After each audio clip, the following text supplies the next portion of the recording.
I'm Elton John, and I'm producing the film, one of the producers.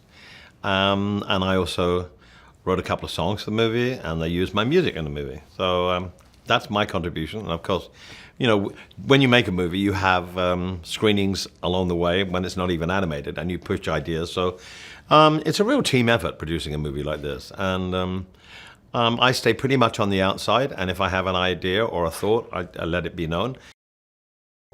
Well, the first film was so successful and found a really great audience. And the film kind of suggested, the first film, that, you know, this is something that we could carry on and tell different stories about garden gnomes because they're so lovable and so funny. And so we decided to make this film. We did it with Paramount, and we're glad we did. Well, the first film was a love story about how two gnomes from two battling gardens fell in love, and it was very funny. And this film is about the Gnomeo and Juliet, who are together, and they've moved down to London from Stratford-on-Avon. And it's more of an adventure film. There's much more adventure, and it's all around London. So it's quite panoramic as far as London goes, and it's far more adventurous and far more, I think, more enjoyable.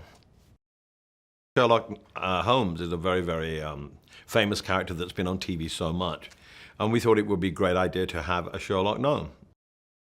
We find them in London, and then all the gnomes in London are being kidnapped, and they have 24 hours to find the clues, to find where they are, and to rescue them, and that's what happens. London offers so many great scenarios and so many different locations that it seemed that it would be great to use London as a backdrop. It's a love letter to London, really. Sung by Irene, who's the chief of the Dolls Museum, and Sherlock had an affair with her years ago and treated her very badly because he's so self-obsessed. He didn't pay her any attention.